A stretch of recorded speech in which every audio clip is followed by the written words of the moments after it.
보이지 않는 거대한 시스템이 가장 부지런하고 성실한 사람들을 소리 없이 무너뜨리고 있습니다. 바로 우리가 매일 손에 쥐고, 벌고, 쓰고, 아끼는 돈, 화폐 그 자체입니다. 허리띠를 졸라매고 꼬박꼬박 저축해온 사람이 왜 해가 갈수록 오히려 더 가난해지는 걸까요? 지난 20년 사이 시중에 풀린 돈의 총량은 거의 4배 가까이 불어났습니다. 하지만 같은 기간 직장인의 평균 월급은 겨우 2배 남짓 오르는데 그쳤죠. 그 차이만큼 조용히 녹아내린 것은 수천만 가정의 통장 잔고였고, 그 빈자리를 비집고 들어선 것은 멈출 줄 모르는 장바구니 물가와 한 입이면 끝나버리는 줄어든 과자 봉지였습니다. 돈이 끊임없이 불어나는 구조의 정체와 그 거대한 파도 위에 올라타는 생존의 방법까지 함께 알아보도록 하겠습니다. 그 구조의 첫 번째 단서는 의외로 가까운 곳에 있습니다. 마트 진열대 위, 우리가 매주 손을 뻗는 바로 그 자리입니다. 2024년 기준 서울의 짜장면 한 그릇 평균 가격은 7,000원을 넘어섰습니다. 불과 15년 전만 해도 3,500원이면 넉넉했던 한 끼가 딱 2배로 뛰어오른 셈이죠. 그런데 가격표만 달라진 게 아닙니다. 편의점에서 흔히 집어드는 과자 한 봉지를 떠올려 보세요. 포장 디자인은 예전 그대로인데 막상 뜯어보면 안에 들어있는 양이 눈에 띄게 줄었습니다. 가격은 그대로 두되 내용물을 슬쩍 덜어내는 이 조용한 마법을 슈링크플레이션이라 부릅니다. 영어로 줄어든다는 뜻의 슈링크와 물가 상승을 뜻하는 인플레이션을 합친 말이죠. 소비자의 눈을 교묘히 속이면서 실질 가격을 올리는 기업의 생존 전략이자 우리 지갑이 매일 조금씩 얇아지고 있다는 가장 솔직한 증거이기도 합니다. 계란 한 판, 우유 한 팩, 라면 한 박스까지 장을 보고 돌아올 때마다 영수증 위 숫자는 조금씩 더 커져 있죠. 문제는 이 현상이 장바구니 안에서만 끝나지 않는다는 사실입니다.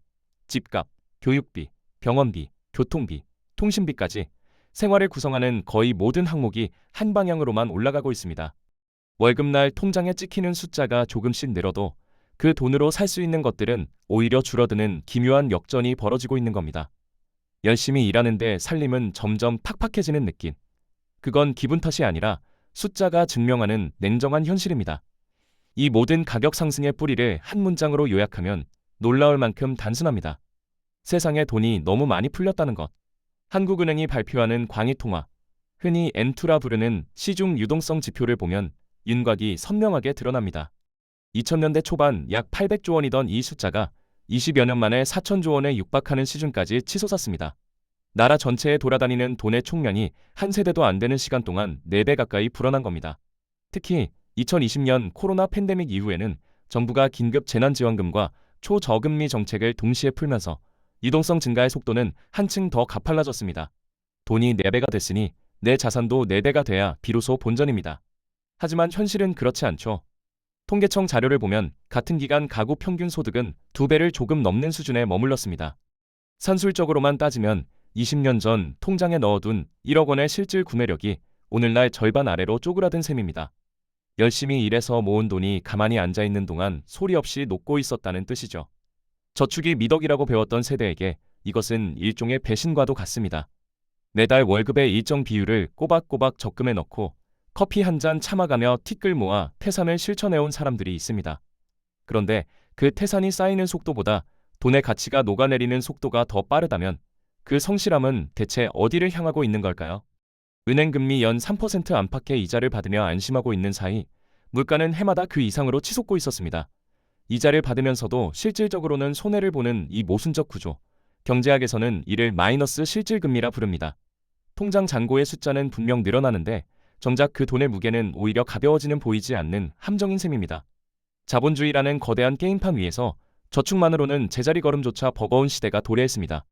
아끼는 것만으로는 부족하고 돈이 불어나는 속도를 따라잡지 못하면 가만히 서 있어도 뒤로 밀려나는 에스컬레이터 위에 올라선 것과 다름없습니다. 재테크가 더 이상 선택이 아니라 생존의 조건이 된 세상. 이것이 오늘날 평범한 직장인이 마주한 가장 불편한 진실입니다. 그렇다면 의문이 자연스레 이어집니다. 대체 왜, 누가 이토록 쉬지 않고 돈을 찍어내는 걸까요? 그리고 그렇게 태어난 돈은 정확히 어디에서 만들어져 어디로 흘러가는 걸까요? 답은 우리가 매달 이자를 내며 거래하는 바로 그 창구, 은행의 문 안쪽에 숨어 있습니다. 은행은 우리가 맡긴 돈을 금고 안에 고이 보관하는 곳이라고 생각하기 쉽습니다. 하지만 현실은 전혀 다릅니다. 은행의 금고 문 안쪽에서는 세상에 없던 돈이 매일 새로 태어나고 있습니다. 그 메커니즘을 이해하려면 한 가지 장면을 떠올려 보면 됩니다. 직장인 A씨가 열심히 모은 1억 원을 은행에 예금합니다. 은행은 그 돈을 가만히 쟁여두지 않습니다. 법이 정한 최소한의 금액, 이른바 지급준비금만 남기고 나머지를 대출로 내보냅니다. 지급준비율이 10%라면 1,000만 원만 금고에 남기고 9천만 원은 아파트를 사려는 B씨에게 빌려주는 식이죠. 여기서 마법 같은 일이 벌어집니다. A씨의 통장에는 여전히 1억 원이 그대로 찍혀 있습니다. 동시에 B씨는 9천만 원을 받아 부동산 매도자 C씨에게 지급하고 C씨는 그 돈을 다시 은행에 넣습니다. 은행은 또다시 지급준비금만 남기고 나머지를 다른 누군가에게 대출합니다. 처음에 1억 원 하나로 시작했을 뿐인데 장부 위에는 2억, 3억, 그 이상의 숫자가 동시에 존재하게 되는 겁니다. 경제학에서는 이 과정을 신용창조라 부릅니다. 한국은행이 지폐를 인쇄해서 돈이 늘어나는 게 아닙니다. 실제로 우리가 손에 쥘 수 있는 현금, 즉 지폐와 동전은 전체 통화량의 극히 일부에 불과합니다. 시중에 돌아다니는 돈의 대부분은 이처럼 은행의 대출 장부 위에서 디지털 숫자로 태어납니다. 누군가의 빚이 곧 새로운 돈이 되고 그 돈이 다시 예금으로 돌아와 또 다른 대출의 씨앗이 되는 끝없는 순환고리인 셈이죠. 돈이란 결국 신뢰 위에 세워진 약속이고 은행은 그 약속을 끊임없이 복제하는 거대한 기계라고 할 수 있습니다. 이 시스템이 작동하는 물리적 토대를 좀 더 넓은 시야로 들여다보겠습니다. 한국의 시중은행은 전국에 수천 개의 지점을 두고 있고 여기에 인터넷 뱅킹과 모바일 앱까지 더해지면서 대출 실행 속도는 과거와 비교할 수 없을 만큼 빨라졌습니다. 스마트폰 화면을 몇 번 누르는 것만으로 수억 원의 대출이 실행되는 시대입니다. 서울 강남의 한 지점에서 승인된 주택담보대출이 경기도 신도시의 아파트 매매 자금으로 흘러가고 그 대금은 다시 다른 은행 계좌로 옮겨져 또 다른 대출의 재원이 됩니다. 수도권을 중심으로 촘촘히 연결된 금융망은 마치 모세혈관처럼 돈이라는 혈액을 쉬지 않고 순환시키고 있는 셈입니다. 이 그물망이 촘촘할수록 그리고 대출 문턱이 낮아질수록 신용창조의 배수 효과는 기하급수적으로 커집니다. 특히 부동산이 이 순환의 가장 강력한 엔진 역할을 해왔습니다. 집을 담보로 대출을 받고 집값이 오르면 담보 가치도 올라 추가 대출이 가능해지고 그 돈이 다시 부동산 시장으로 흘러들어 집값을 더 끌어올리는 구조입니다. 영끌이라는 신조어가 괜히 생긴 게 아닙니다. 빚을 내서라도 집을 산 사람은 자산이 불어나는 파도에 올라탔지만 같은 시간 동안 예적금만 묵묵히 쥐고 있던 사람은 그 파도에 밀려 상대적으로 더 가난해진 셈이 됐습니다. 같은 시간, 같은 강도로 노동을 했는데도 빚을 진 쪽이 더 부유해지는 역설. 이것이 신용창조 시스템이 만들어낸 자본주의의 가장 씁쓸한 풍경입니다. 2025년 기준 한국 가계부채 총액은 1,800조 원을 넘어섰습니다. 국민 한 사람당 대략 3,500만 원의 빚을 짊어지고 있는 셈이죠. 갓 태어난 아기부터 80대 어르신까지 전부 포함한 평균값입니다. 이 숫자가 의미하는 바는 명확합니다. 누군가 대출을 받을 때마다 시중에는 새로운 돈이 생겨나고 돈이 늘어날수록 기존 화폐의 가치는 그만큼 옅어집니다. 열심히 저축한 사람의 통장 잔고가 소리 없이 녹아내리는 진짜 비밀이 바로 여기, 은행의 대출 장부 속에 있었던 겁니다. 이 신용창조의 톱니바퀴는 경기가 좋을 때는 성장의 윤활유가 되지만 과열되는 순간 거품의 씨앗으로 돌변하기도 합니다. 그렇다면 이 거대한 돈의 흐름에는 속도를 조절하는 장치가 과연 있을까요? 있습니다. 바로 금리라는 이름의 브레이크와 엑셀, 그리고 환율이라는 나침반입니다. 금리를 가장 쉽게 이해하는 방법이 있습니다. 현재의 돈과 미래의 돈을 교환하는 비율이라고 생각하면 됩니다. 오늘 100만 원을 빌려주고 1년 뒤에 105만 원을 돌려받기로 했다면 그 5만 원이 바로 금리의 실체입니다. 겉보기에는 단순한 숫자 같지만 이 비율 하나가 경제 전체의 체온을 결정합니다. 금리가 높다는 것은 미래의 돈이 현재의 돈보다 훨씬 비싸다는 뜻입니다. 사람들은 소비를 줄이고 대출을 꺼리고 저축을 늘립니다. 시중에 돌아다니는 돈의 속도가 눈에 띄게 느려지죠. 반대로 금리가 낮아지면 이야기가 완전히 달라집니다. 지금 돈을 쓰나 나중에 쓰나 큰 차이가 없으니 사람들은 너도 나도 대출을 받아 집을 사고 주식을 삽니다. 앞서 살펴본 신용창조의 톱니바퀴가 한층 빠르게 돌아가기 시작하는 겁니다. 한국은행이 기준금리를 올리거나 내리는 결정이 뉴스 속보로 뜨는 이유가 여기에 있습니다. 기준금리는 시중은행의 예금금리와 대출금리를 움직이는 출발점이기 때문이죠. 2020년 코로나 팬데믹이 경제를 얼어붙게 만들자 한국은행은 기준금리를 역대 최저 수준인 0.5%까지 끌어내렸습니다. 의도는 명확했습니다. 돈의 값을 바닥까지 낮춰서 기업과 가게가 다시 돈을 쓰게 만들겠다는 것이었죠. 효과는 즉각적이었습니다. 시중에 유동성이 넘쳐났고 그 돈은 부동산과 주식시장으로 물밀듯 흘러들었습니다. 서울 아파트 가격은 불과 2년 사이에 수억 원씩 뛰어올랐고 주식시장에는 이른바 동학개미라 불리는 개인 투자자들이 대거 몰려들었습니다. 그런데 문제가 터졌습니다. 풀린 돈이 너무 많아지면서 물가가 걷잡을 수 없이 오르기 시작한 겁니다. 장바구니 물가뿐 아니라 외식비, 공공요금, 교통비까지 줄줄이 치솟았습니다. 한국은행은 급히 브레이크를 밟았습니다. 2021년 하반기부터 금리를 가파르게 올리기 시작해 3.5%까지 끌어올렸죠. 0.5에서 3.5까지 불과 1년 반 만의 급등이었습니다. 저금리 시절에 영끌로 집을 산 사람들의 이자 부담은 하루아침에 두세 배로 뛰었습니다. 월 100만 원이던 이자가 250만 원, 300만 원으로 불어나면서 가게는 비명을 질렀습니다. 금리 인상이라는 브레이크가 경기 과열을 잡아주긴 했지만 그 충격은 가장 빚이 많은 사람에게 먼저 그리고 가장 세게 돌아왔습니다. 금리가 국내 경제의 체온계라면 환율은 세계 경제와 연결된 나침반입니다. 환율은 우리나라 돈과 다른 나라 돈의 교환 비율이죠. 원달러 환율이 1,300원이라면 미국 달러 1달러를 사는데 1,300원이 필요하다는 뜻입니다. 이 숫자가 올라가면 원화 가치가 떨어지는 것이고 내려가면 원화 가치가 올라가는 것이죠. 해외 직구를 즐기는 소비자에게 환율은 곧 장바구니의 무게를 결정하는 숫자이기도 합니다. 하지만 환율의 진짜 무게는 그보다 훨씬 큽니다. 수출로 먹고 사는 한국 경제에서 환율은 기업의 실적을 좌우하고 외국인 투자 자본의 유출입을 결정하며 수입 물가를 통해 소비자 물가까지 흔들어 놓습니다. 원유, 밀, 옥수수 같은 원자재 대부분을 수입에 의존하는 한국으로서는 환율 상승이 곧 생활비 상승으로 직결되는 구조인 셈입니다. 금리와 환율, 이 두 개의 거대한 톱니바퀴는 서로 맞물려 돌아갑니다. 한국이 금리를 올리면 원화 예금의 매력이 높아져 외국 자본이 유입되고 환율은 내려갑니다. 반대로 금리를 내리면 자본이 빠져나가며 환율이 올라가죠. 이 연동 구조 속에서 중앙은행은 매번 선택의 기로에 섭니다. 경기를 살리자니 물가가 불안하고 물가를 잡자니 가게가 무너집니다. 완벽한 정답은 존재하지 않습니다. 언제나 누군가는 대가를 치르게 되어 있는 것이 이 시스템의 본질이죠. 그런데 이 대가를 치르는 방식에서 흥미로운 갈림길이 나타납니다. 같은 금리 변동, 같은 환율 충격 앞에서 누군가는 무너지고 누군가는 오히려 기회를 움켜줍니다. 그 차이를 만드는 것은 놀랍게도 우리 뇌 속에 숨어있는 본능의 함정입니다. 그 함정의 이름은 생각보다 익숙합니다.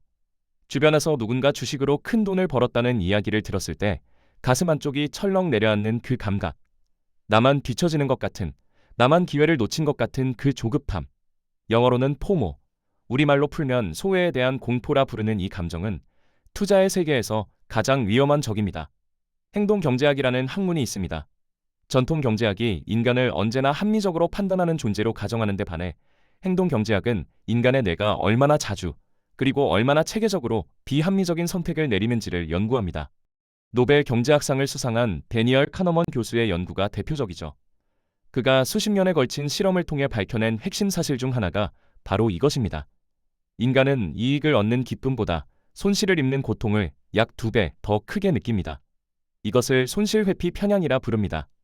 100만 원을 벌었을 때의 기쁨보다 100만 원을 잃었을 때의 괴로움이 2배나 더 강렬하게 뇌를 지배한다는 뜻이죠. 이 편향이 실제 투자의 현장에서 어떻게 작동하는지 구체적으로 살펴보겠습니다. 주식시장이 연일 상승하고 뉴스마다 사상 최고치 경신이라는 헤드라인이 쏟아집니다.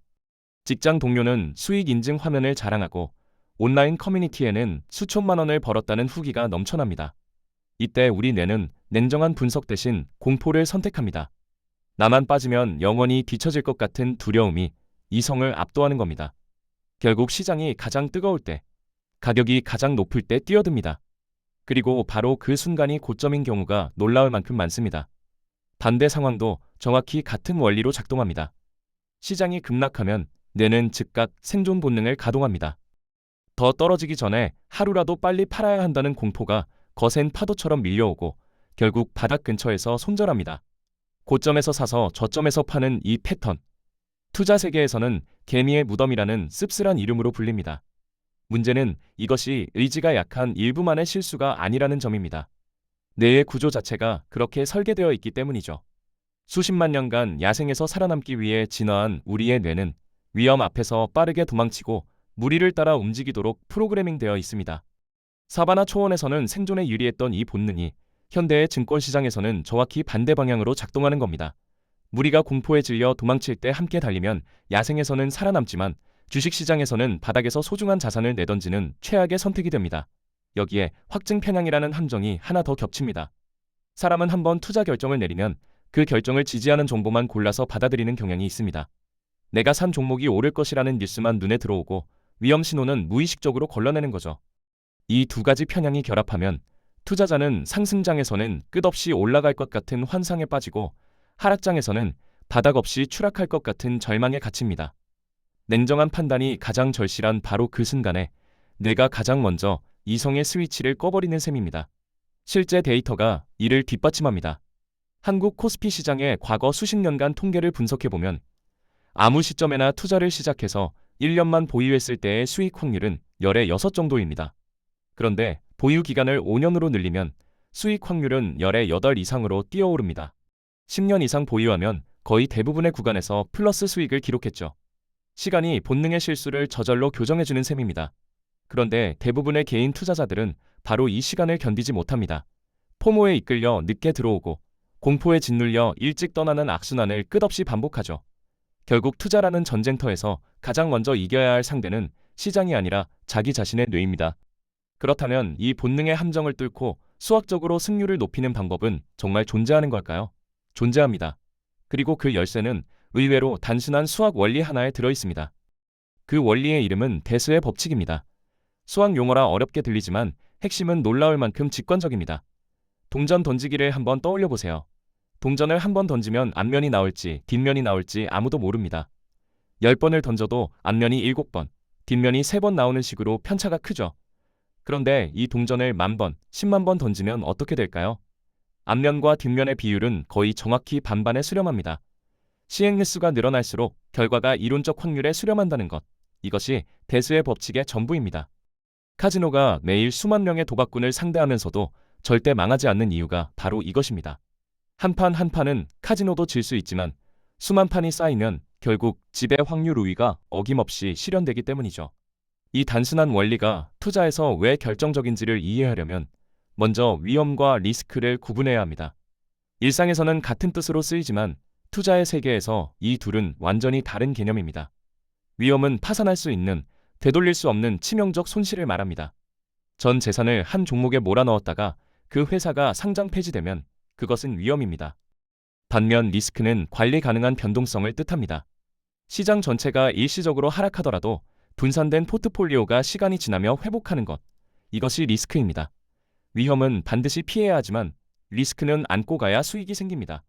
리스크 없이 수익을 얻으려는 것은 땀 흘리지 않고 근육을 만들겠다는 것과 다르지 않습니다. 대수의 법칙이 빛을 발하는 지점이 바로 여기입니다. 동전 던지기에서 한 번에 전 재산을 거는 것은 도박이지만 같은 판돈을 잘게 쪼개서 수백 번에 걸쳐 반복하면 결과는 확률 그대로에 수렴합니다. 투자에 적용하면 이렇습니다. 한 번에 목돈을 넣는 대신 매달 일정 금액을 꾸준히 투자하는 것. 이것이 시간 분산입니다. 주가가 높을 때는 적게, 낮을 때는 많이 사게 되니 평균 매입 단가가 자연스럽게 낮아지는 효과가 생기죠. 한 종목에 올인하는 대신 여러 산업과 여러 나라의 자산에 나눠 담는 것. 이것이 종목 분산입니다. 시간과 종목, 이 두 축으로 분산하면 한 번의 실패가 전체를 무너뜨리는 위험은 사라지고 관리 가능한 리스크만 남게 됩니다. 최근 20대와 30대 사이에서 유행하는 투자 방식이 바로 이 원리를 가장 충실하게 실천하는 사례입니다. 미국 대표 기업 500개에 한꺼번에 투자하는 S&P 500 ETF를 매달 조금씩 사모으는 방법이죠. 소수점 투자 서비스 덕분에 한 번에 수천 원 단위로도 매수가 가능해졌습니다. 한 기업이 망해도 나머지 499개가 버텨주고 시장이 폭락해도 매달 꾸준히 사들이니 평균 매입 단가가 자연스럽게 조정됩니다. 화려하지는 않지만 시간이 지날수록 대수의 법칙이 투자자 편에 서게 되는 구조입니다. 한국에서도 국내 주요 증권사 앱을 통해 누구나 손쉽게 시작할 수 있게 된 점이 이 흐름을 더욱 가속시키고 있습니다. 실제로 미국 S&P 500 지수의 지난 40년간 연평균 수익률은 약 10% 안팎이었습니다. 물론 그 사이에 닷컴 버블 붕괴, 글로벌 금융위기, 코로나 폭락 같은 대형 하락장이 여러 차례 끼어 있었습니다. 하지만 매달 정해진 금액을 꾸준히 넣은 투자자라면 그 폭락조차 싸게 살 수 있는 절호의 기회가 되었습니다.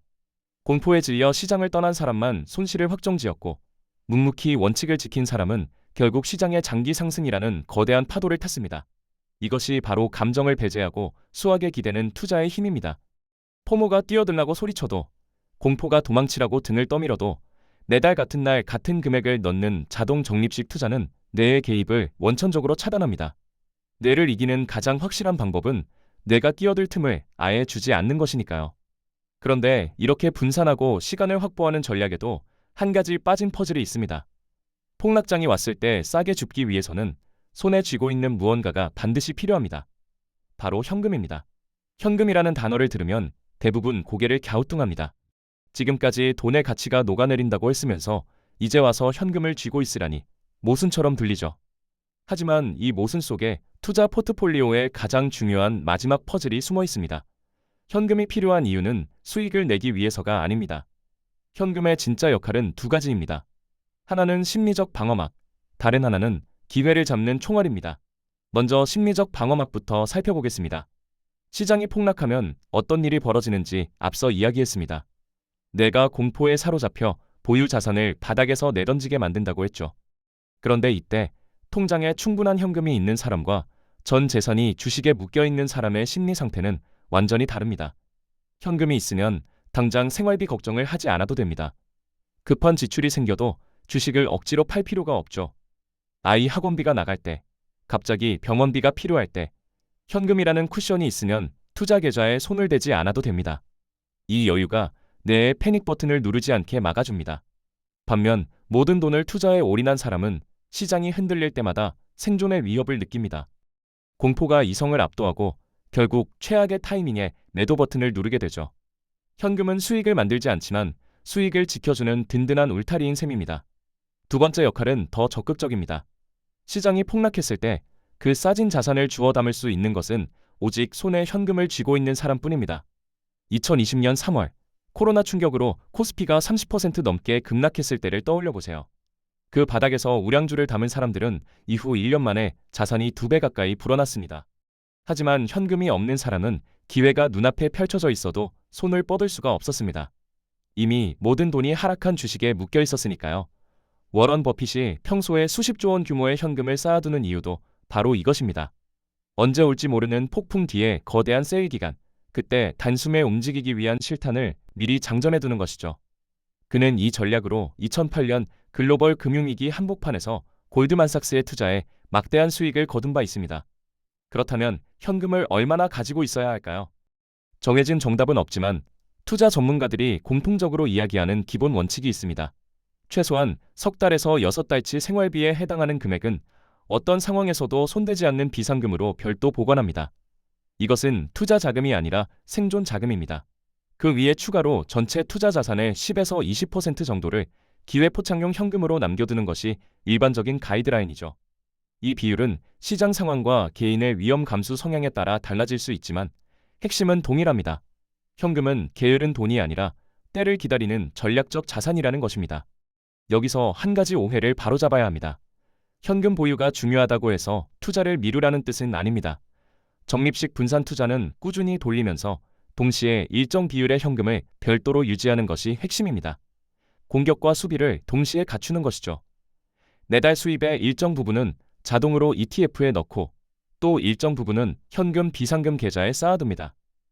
이 두 줄기의 흐름이 만들어 놓은 구조 안에서라면 시장이 오르든 내리든 흔들리지 않는 토대를 가지게 됩니다. 정리하면 이렇습니다. 분산 투자로 위험을 관리하고 적립식으로 시간을 우군으로 만들며 현금으로 심리를 방어하고 기회를 잡는다. 이 세 가지가 맞물릴 때 비로소 개인 투자자의 포트폴리오는 완성됩니다. 화려한 기술이나 남다른 정보력이 필요한 게 아닙니다. 구조를 이해하고 원칙을 세우고 감정을 배제하는 것. 그것만으로 이미 시장에서 살아남는 소수의 편에 서게 됩니다. 여기까지가 시스템의 작동 원리와 그 안에서 살아남는 전략이었습니다. 그렇다면 이제 마지막 질문이 남습니다. 이 모든 것을 알고 난 뒤 우리의 일상은 무엇부터 달라져야 할까요? 답은 의외로 아주 사소한 장면에서 시작됩니다. 아침마다 무심코 결제하는 커피 한 잔을 떠올려 보십시오. 5,000원짜리 커피를 매일 한 잔씩 사 마시면 한 달이면 15만 원, 1년이면 180만 원 남짓이 됩니다. 10년이면 1,800만 원이죠. 여기까지는 누구나 아는 단순한 산수입니다. 그런데 만약 그 돈을 커피 대신 연평균 10% 수익률의 자산에 매달 넣었다면 어떻게 됐을까요? 복리의 힘이 더해져 10년 뒤에는 3천만 원이 넘는 금액으로 불어납니다. 20년이면 그 숫자는 억 단위를 훌쩍 넘어서죠. 커피값이 아깝다는 이야기가 아닙니다. 우리가 매일 지갑을 여는 그 순간순간이 미래의 자산으로 이어지는 통로가 될 수도 있고 허공으로 사라지는 연기가 될 수도 있다는 이야기입니다. 자본주의 시스템 안에서 돈은 결국 두 가지 방향으로만 흐릅니다. 소비하는 쪽으로 빠져나가거나 자산을 소유하는 쪽으로 쌓이거나. 지금까지 살펴본 인플레이션과 신용 창조, 금리와 환율의 구조 속에서 가만히 소비만 하는 사람은 끊임없이 뒤로 밀려납니다. 올라가는 에스컬레이터를 거꾸로 내려가는 것과 다름없죠. 하지만 같은 구조 안에서도 자산을 소유하는 쪽에 서면 이야기가 완전히 달라집니다. 돈이 풀릴수록 자산 가격은 올라가고 그 자산을 가진 사람은 시스템이 만들어내는 파도를 자연스럽게 타게 됩니다. 여기서 핵심적인 시각의 전환이 필요합니다. 스마트폰을 예로 들어보겠습니다. 우리는 매일 스마트폰을 사용합니다. 새 모델이 나올 때마다 수십만 원에서 100만 원이 넘는 돈을 지불하며 소비자로서 기업에 돈을 건네죠. 그런데 같은 금액의 일부로 그 스마트폰을 만드는 기업의 주식을 살 수도 있습니다. 소비자에서 소유자로 역할이 바뀌는 순간입니다. 소비자는 기업에 돈을 주고 물건을 받지만 소유자는 기업이 벌어들인 이익의 일부를 배당과 주가 상승의 형태로 돌려받습니다. 같은 경제 생태계 안에서 정반대의 방향으로 돈이 흐르는 겁니다. 내가 쓰는 제품, 내가 이용하는 서비스의 이면에는 반드시 이익을 가져가는 주체가 있습니다. 그 주체의 일부가 되는 것, 그것이 바로 소유의 시작입니다. 이 전환은 결코 거창한 것이 아닙니다. 매달 커피값만큼의 소액이라도 자동 이체로 증권 계좌에 넣는 것, 소수점 투자로 평소 즐겨 쓰는 브랜드의 주식을 한 주씩 꾸준히 모으는 것, 연말 정산 때 세액공제 혜택이 있는 연금 저축 계좌를 적극 활용하는 것. 하나하나는 작아 보여도 이 습관이 복리와 시간이라는 강력한 엔진을 만나면 10년, 20년 뒤에는 전혀 다른 풍경을 만들어냅니다. 중요한 것은 금액의 크기가 아니라 시작했느냐, 아직 시작하지 않았느냐의 차이입니다. 복리의 세계에서는 일찍 시작한 작은 금액이 늦게 시작한 큰 금액을 가볍게 추월합니다. 특히 한국 경제의 구조적 현실을 생각하면 이 전환은 단순한 선택이 아니라 필수에 가깝습니다. 정부 부채는 해마다 늘어나고 있고 수출 주도형 경제를 유지하기 위해 원화 가치를 일정 수준 이하로 관리하는 구조적 패턴이 반복됩니다. 저출산과 급속한 고령화로 생산 가능 인구는 빠르게 줄어드는 반면 연금과 복지 지출은 가파르게 늘어날 수밖에 없습니다. 이 모든 것은 결국 돈을 더 풀어야 하는 방향을 가리키고 있죠. 앞으로도 통화량은 늘어날 것이고 화폐의 가치는 계속 희석될 것입니다. 그 흐름 위에 올라타느냐, 그 흐름에 무방비로 휩쓸려 가느냐의 차이는 오늘의 작은 선택에서 갈라집니다. 물론 투자가 만능은 아닙니다. 모든 투자에는 리스크가 따르고 단기적으로는 손실을 볼 수도 있습니다. 하지만 아무것도 하지 않는 것 역시 하나의 선택이며 그 선택에도 분명한 대가가 따릅니다. 가만히 있으면 안전하다는 믿음은 돈의 가치가 변하지 않던 시대의 오래된 유산일 뿐입니다. 통화량이 매년 불어나는 세상에서 가만히 서 있는 것은 곧 뒤로 걸어가는 것과 같습니다. 소비자의 자리에서 소유자의 자리로. 이 한 걸음의 방향 전환이 만들어낼 변화는 우리가 생각하는 것보다 훨씬 큽니다. 그 변화의 크기를 온전히 실감하려면 지금까지의 여정을 한번 되짚어 볼 필요가 있습니다. 우리는 마트 진열대 위에 줄어든 과자 봉지에서 출발했습니다. 그 작은 단서를 따라가 보니 지난 20년간 시중에 풀린 돈이 4배 가까이 불어났다는 놀라운 사실과 마주했습니다. 월급은 2배 남짓 오르는데 그쳤는데 돈의 총량은 4배가 됐으니 성실하게 저축만 해온 사람의 통장은 소리 없이 녹아내리고 있었죠. 돈이 늘어나는 원리를 추적하자 은행의 신용창조라는 거대한 톱니바퀴가 모습을 드러냈습니다. 누군가의 빚이 곧 새로운 돈이 되고 그 돈이 다시 누군가의 예금이 되어 또 다른 대출을 만들어내는 끝없는 순환의 고리였습니다. 그 톱니바퀴의 속도를 조절하는 금리와 환율이라는 두 개의 핵심 레버도 살펴보았습니다. 금리가 내려가면 돈이 풀리고 올라가면 빚의 무게가 가계를 짓누르는 구조. 환율이 오르면 수입 물가가 치솟고 내려가면 수출 기업이 타격을 받는 풀기 어려운 딜레마. 이 두 레버 사이에서 완벽한 균형점은 존재하지 않았습니다. 그리고 이 모든 구조를 머리로는 이해하고 있어도 인간의 뇌가 가진 본능적 편향 때문에 대부분의 사람들이 고점에서 사고 저점에서 파는 악순환에 빠진다는 것을 확인했습니다. 포모와 손실 회피, 확증 편향이라는 세 겹의 함정이 냉정해야 할 순간마다 투자자의 이성을 무력화시키고 있었죠.